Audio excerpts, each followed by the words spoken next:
할렐루야, 성도 여러분 반갑습니다. 오늘의 말씀은 사도행전 21장 1절부터 14절까지의 말씀입니다. 사도행전 21장 1절부터 14절까지의 말씀입니다.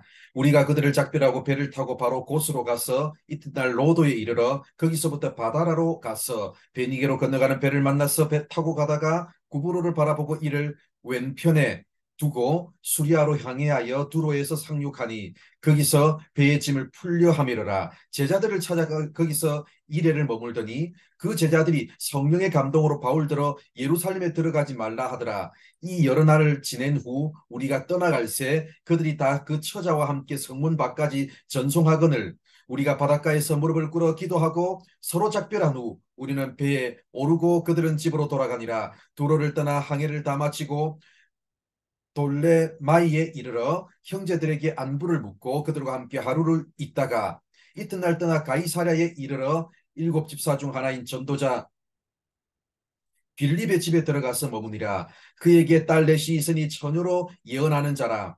여러 날 머물러 있더니 아가보라 하는 한 선지자가 유대로부터 내려와 우리에게 와서 바울의 띠를 가져다가 자기 수족을 잡아매고 말하기를 성령이 말씀하시되 예루살렘에서 유대인들이 이같이 이 띠 임자를 결박하여 이방인의 손에 넘겨주리라 하거늘 우리가 그 말을 듣고 그곳 사람들과 더불어 바울에게 예루살렘으로 올라가지 말라 권하니 바울이 대답하되 여러분이 어찌하여 울어 내 마음을 상하게 하느냐. 나는 주 예수의 이름을 위하여 결박당할 뿐 아니라 예루살렘에서 죽을 것도 각오하였노라 하니 그가 권함을 받지 아니하므로 우리가 주의 뜻대로 이루어지리이다 하고 그쳤노라. 아멘.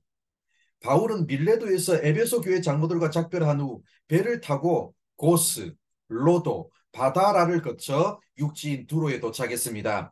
두로에서 만난 제자들은 바울을 향해 예루살렘에 가지 말라고 만류했습니다. 그러나 바울은 예루살렘을 향한 길을 계속해서 갔습니다. 바울은 다시 두로에서 돌레마이로 그리고 가이사랴로 갔습니다. 가이사랴에서 바울은 일곱 집사 가운데 하나인 빌립의 집에 머물렀습니다. 여기서도 아가보라 하는 선지자가 찾아와서 예루살렘에 가지 말라고 말렸습니다. 그러나 바울은 예루살렘에 가려는 뜻을 꺾지 않았습니다.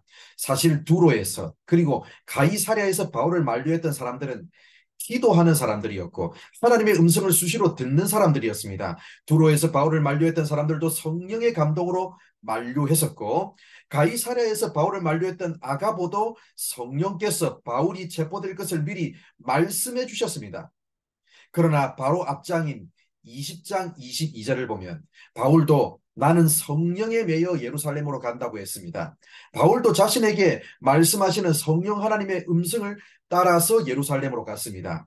바울을 만류했던 사람들은 앞으로 체포될 것이라는 음성만 들었지 가지 말라는 음성까지 들은 건 아니었습니다. 그러나 바울의 경우는 자신이 앞으로 체포될 것을 알지만 그럼에도 불구하고 성령께서 가라고 말씀하시니까 나는 간다는 것입니다. 하나님이 때로는 우리에게 사람을 통해 말씀해 주실 때도 있습니다. 그러나 사람들이 해주는 말이 모두 다 하나님의 뜻은 아니라는 점도 기억하셔야 합니다.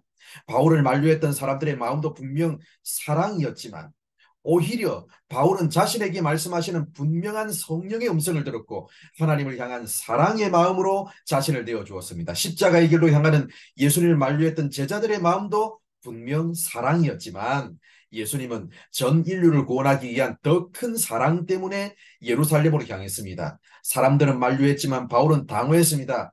하나님이 나에게 하신 말씀이 있기 때문에 주 예수의 이름을 위하여 체포되는 것도 심지어 죽음까지도 각오하고 나는 예루살렘으로 가겠다고 말했습니다. 바울의 이 단호한 말 앞에 사람들도 그 말을 받아들였습니다.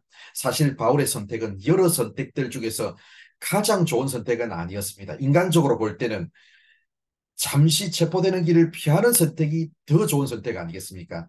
바울의 선택은 인간적으로 최악의 선택이었습니다. 그러나 그 선택이야말로 주의 뜻을 따르는 유일한 선택이었습니다. 바울은 고린도전서 10장 31절에서 이렇게 말했습니다. 먹든지 마시든지 무엇을 하든지 다 하나님의 영광을 위하여 하라. 바로 이것이 바울의 선택의 유일한 기준이었습니다. 사랑하는 성도 여러분, 때로는 우리가 인생을 살아가다 보면 인간적인 생각으로는 안 해야 될 일이지만 더 큰 하나님의 뜻을 위해서, 하나님의 영광을 위해서 나의 인간적인 뜻과 계획을 내려놓아야 할 때가 있습니다. 때로는 인간적인 염려가 앞을 가로막음에도 불구하고 더 큰 하나님의 뜻을 위해서 순종해야 할 때가 있습니다. 오늘도 하루를 살아가면서 하나님의 뜻을 따르는 유일한 선택을 하며 살아가는 우리 모두가 되기를 바랍니다. 기도하겠습니다.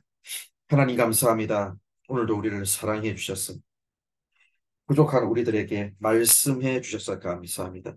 하나님, 오늘 하루를 살아가는 동안 우리가 선택해야 될 모든 선택들 앞에서 하나님의 영광을 위한 선택, 하나님의 나라를 위한 선택, 하나님의 뜻을 이루는 선택을 하며 살아가는 우리 모든 성도들 되게 하여 주옵소서. 오늘 하루의 삶도 하나님께서 이끄시고 인도하여 주실 줄 믿사오며 살아계신 예수님의 이름으로 기도드립니다.